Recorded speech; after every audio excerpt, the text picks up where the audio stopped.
बिस्मिल्लाहिर्रहमानिर्रहीम अस्सलाम वालेकुम। कैसे हैं आप सब लोग? उम्मीद करती हूँ सब खैरियत से होंगे। इस नेक दुआ के साथ आज मैं बनाऊंगी बहुत ही पॉपुलर सब्जी मिक्स सब्जी। मैं अपने स्टाइल से किस तरह इसको घर में बनाती हूँ कि बच्चे भी शौक से इंजॉय करते हैं। ये है गोभी आलू मटर की शोरबे वाली सब्जी। ये सब्जी बहुत सारे लोगों की फेवरेट डिश है। तो इसकी तैयारी के लिए हम लेंगे सबसे पहले हस्बे ज़रूरत कुकिंग ऑयल या घी और इसी में हम डाल देंगे बारीक कटी हुई प्याज। प्याज के साथ ही हम इसमें शामिल कर देंगे कटा हुआ लहसुन। अब प्याज और लहसुन को हमने इकट्ठे फ्राई कर लेना है कि इसका जो कलर है वो हल्का सा चेंज हो जाए।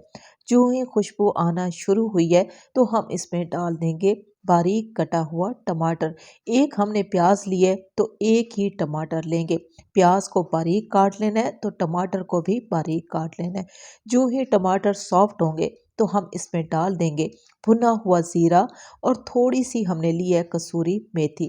साथ ही शामिल कर देंगे इसमें हस्बे ज़रूरत लेंगे लाल मिर्चों का पाउडर। अब इन मसालों के साथ हमने टमाटर और प्याज को फ्राई कर लेना है ताकि बहुत ही ज़बरदस्त किस्म का मसाला तैयार हो सके। तो हम इसमें डाल देंगे 1 कप दही। अभी हमने दही को इन तमाम मसालों के साथ इतनी देर तक पकने देना है कि दही का पानी मुकम्मल तौर पे खुश्क हो जाए। जो ही ये मसाला तैयार होगा तो हम इसमें डाल देंगे हस्बे ज़रूरत नमक और 1 चम्मच भर के लेंगे कुटा हुआ सूखा धनिया। पिसे हुए धनिए का इस्तेमाल नहीं करना। थोड़ी देर के लिए इन मसालों को भून लेंगे। खुशबू आने के साथ ही इसी मसाले में हम डाल देंगे गोभी। 1 किलो हमने गोभी लिया है तो इसकी कटिंग भी हमने बारीक की है। साथ ही हम इसमें शामिल कर देंगे आधा किलो आलू।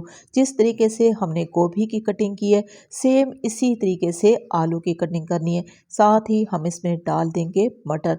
इन तमाम सब्जियों को आप कम और ज़्यादा कर सकते हैं लेकिन इस रेसिपी में ज़्यादा मिर्च मसाले या टमाटर प्याज का इस्तेमाल नहीं होगा। अभी हमने इस सब्ज़ी को इन तमाम मसालों के साथ बग़ैर ढक्कन के इतनी देर तक पकने देंगे कि सब्ज़ी पेंदे से लगना शुरू हो जाए और ऑयल से अलग हो जाए। ये सब्ज़ी बहुत ही ज़बरदस्त किस्म की फ्राई हो चुकी है और इसमें जो नमी थी वो भी खुश्क हो गई है। तो हम इसमें डाल देंगे 1 चम्मच अदरक का पाउडर। आप फ्रेश अदरक भी ले सकते हैं। साथ ही हम इसमें डाल देंगे 2 चुटकी लेंगे चिकन पाउडर। अभी ये सब्ज़ी शोरबे के लिए तैयार हो चुकी है। आप तमाम सब्जियां अपनी पसंद की ले सकते हैं और इस रेसिपी को ट्राई कर सकते हैं।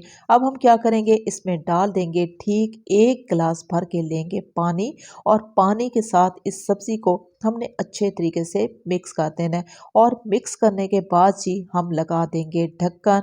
10 से 12 मिनट तक हम मीडियम आंच पे पकने देंगे। 12 मिनट के बाद हम चेक कर लेते हैं तो खुशबू बहुत ही कमाल की आ रही है। तो आप ज़रा इस सब्ज़ी की लुक चेक कर लें। जितना हमें शोरबा चाहिए था हमने उसी हिसाब से चूल्हे को ऑफ कर दिया है। तमाम रोगन जो है वो ऊपर आ चुका है। तो हम इसमें डाल देंगे बारीक कटा हुआ हरा धनिया और पिसा हुआ गरम मसाला। मिक्स सब्ज़ी की बहुत ही आसान एक अलग सी रेसिपी मैंने आपसे शेयर की है घर के सादा और कम मसालों के साथ। मेरे बनाने का तरीका और ये रेसिपी आपको अच्छी लगी हो तो मेरी आपसे रिक्वेस्ट है कि आप मेरे चैनल को सब्सक्राइब कर लें। मेरी वीडियो को लाइक और शेयर ज़रूर कर दें। इजाज़त चाहूँगी। अल्लाह हाफिज़।